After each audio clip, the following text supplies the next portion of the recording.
Assalamualaikum warahmatullahi wabarakatuh. Salam sejahtera untuk kita semua.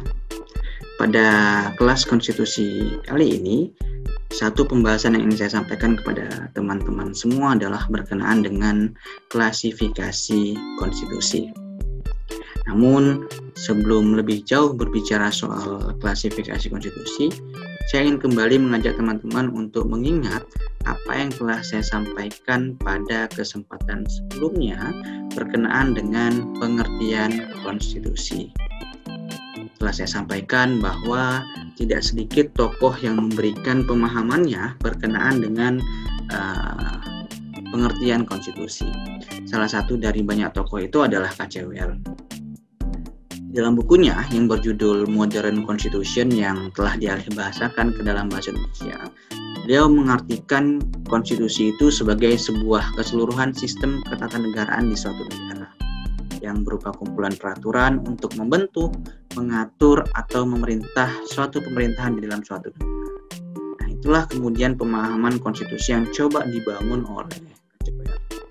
Berkenaan dengan hal tersebut, kemudian K.C.Wells juga mencoba untuk memberikan klasifikasi terhadap suatu konstitusi.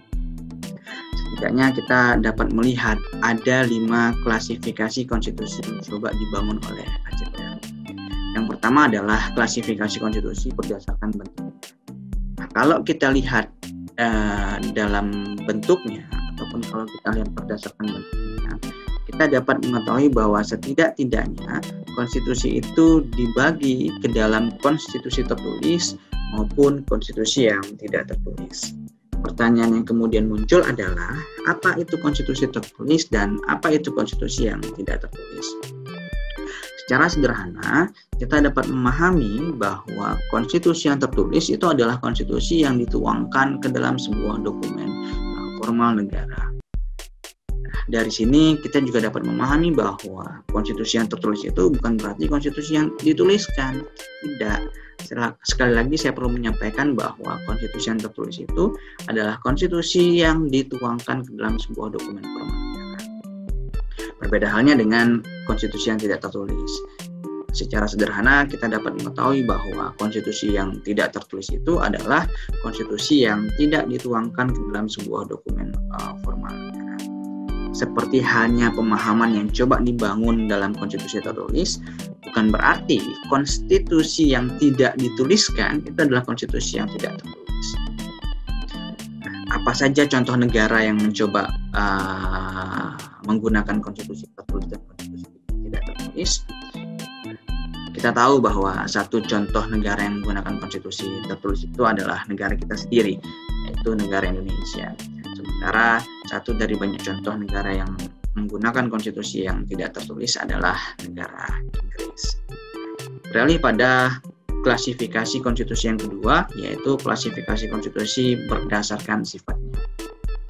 Kalau kita lihat berdasarkan sifatnya, konstitusi itu dibagi ke dalam konstitusi yang bersifat fleksibel dan konstitusi yang bersifat rigid. Apa itu konstitusi fleksibel dan apa itu konstitusi rigid? Berkenaan dengan konstitusi fleksibel, kita dapat memahami atau mengetahui bahwa sesungguhnya konstitusi yang fleksibel itu adalah konstitusi yang elastis. Kenapa dia bisa elastis? Karena konstitusi itu dapat menyesuaikan dirinya dengan mudah terhadap perkembangan zaman, perkembangan ketatanegaraan, dan sebagainya. Kemudian, di dalam sebuah konstitusi yang fleksibel, kita juga dapat mengetahui bahwa konstitusi itu pada prinsipnya dapat diumumkan dan diubah dengan cara yang sama dengan undang-undang pada umumnya. Berbeda dengan konstitusi yang bersifat rigid. Dalam konstitusi yang bersifat rigid, kita dapat mengetahui bahwa konstitusi itu sesungguhnya memiliki kedudukan dan derajat yang lebih tinggi daripada peraturan perundang-undangan yang lain. Selain dia berderajat tinggi ataupun memiliki kedudukan yang lebih tinggi daripada peraturan perundang-undangan yang lainnya, konstitusi yang bersifat rigid juga hanya dapat diubah dengan cara yang khusus dan istimewa. Cara yang khusus dan istimewa ini tentu maksudnya adalah cara-cara yang berbeda dengan cara-cara kita untuk merubah seperti halnya merubah peraturan perundang-undangan pada awal. Nah, bagaimana dengan konstitusi kita? Bagaimana dengan Undang-Undang Dasar Negara Republik Indonesia tahun 1945?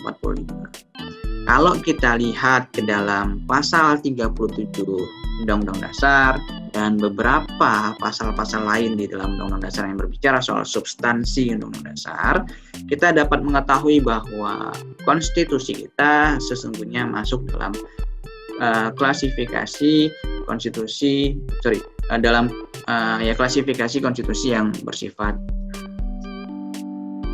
Bergeser pada klasifikasi konstitusi yang ketiga adalah klasifikasi yang coba dibangun KCWR berdasarkan kedudukannya. Nah, berdasarkan kedudukan ini kita dapat mengetahui bahwa konstitusi itu dibagi ke dalam konstitusi yang berderajat tinggi dan konstitusi yang tidak berderajat tinggi. Nah, bagi konstitusi yang berderajat tinggi, kita dapat mengetahui bahwa sesungguhnya konstitusi itu mempunyai kedudukan yang tertinggi di negara. Berbeda dengan konstitusi yang tidak berderajat tinggi. Terhadap atau bagi konstitusi-konstitusi yang tidak berderajat tinggi, tentu konstitusi itu tidak memiliki derajat yang tinggi di suatu negara. Nah, pada satu titik, bukan tidak mungkin konstitusi yang tidak berderajat tinggi itu memiliki kedudukan yang sama dengan peraturan perundang-undangan yang lainnya. Nah, di Indonesia kita dapat mengetahui bahwa konstitusi kita masuk ke dalam klasifikasi konstitusi yang berderajat tinggi. Hal ini setidak-tidaknya dapat dilihat di dalam pasal 7 Undang-Undang Nomor 12 tentang pembentukan peraturan perundang-undangan. Kita juga dapat melihat dalam beberapa ketentuan peraturan perundang-undangan lain yang pada intinya dan memperlihatkan bahwa konstitusi kita menempatkan posisi yang tertinggi. Nah, sebagai konstitusi yang tertinggi, tentu konstitusi kita menjadi sumber daripada peraturan perundang-undangan yang lainnya. Selain itu, sebagai konstitusi yang menempatkan posisinya pada posisi yang tertinggi, maka seluruh peraturan perundang-undangan yang berada di bawahnya wajib dan patut bersumber pada konstitusi itu. Dalam hal ini adalah Undang-Undang Dasar Negara Republik Indonesia tahun 1945. Beralih pada klasifikasi yang keempat adalah klasifikasi konstitusi yang coba dibangun berdasarkan bentuk. Dalam hal ini kita dapat mengetahui bahwa ada konstitusi serikat dan ada konstitusi Nah, berkenaan dengan klasifikasi konstitusi berdasarkan bentuk negara, oleh karena memang klasifikasi ini berhubungan dengan bentuk negara, maka jika kita memahami konstitusi serikat dan konstitusi kesatuan, maka sesungguhnya kita dapat memahami bahwa konstitusi serikat dan konstitusi kesatuan adalah konstitusi yang berhubungan dengan bentuk negara yang dipilih dan dipraktikkan di suatu negara tertentu. Seperti halnya Indonesia. Indonesia secara tegas mengatakan bahwa bentuk negaranya adalah negara kesatuan. Dan hal ini tertuang di dalam pasal 1 ayat 1 Undang-Undang Dasar Negara Republik Indonesia tahun 1945. Dikatakan di sana bahwa negara Indonesia adalah negara kesatuan yang berbentuk republik.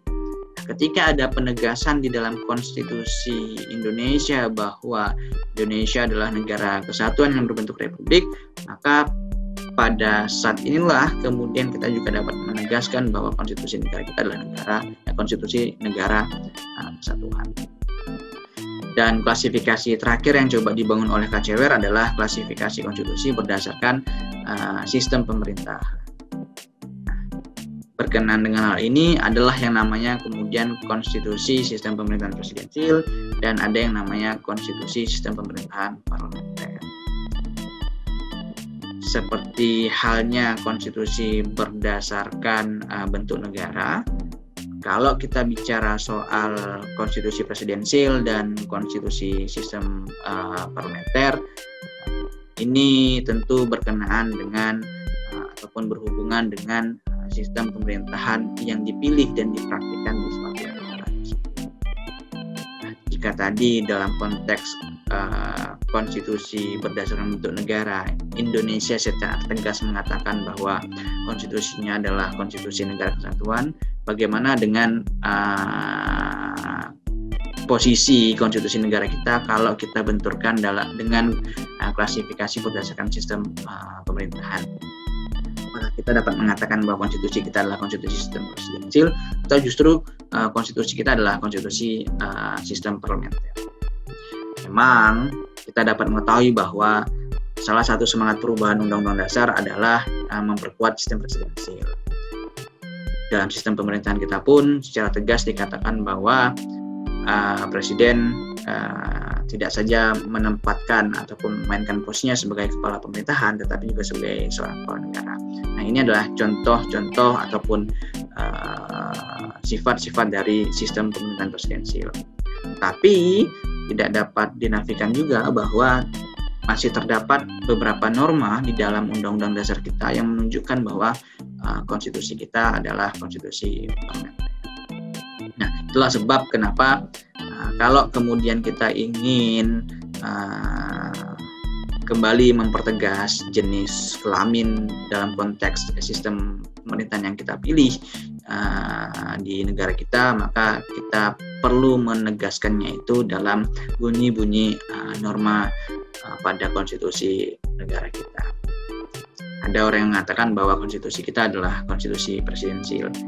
Tidak sedikit juga orang yang mengatakan bahwa konstitusi kita adalah konstitusi parlementer. Bahkan ada garis tengah yang mengatakan bahwa aliran garis tengah yang mengatakan bahwa konstitusi kita adalah konstitusi campuran.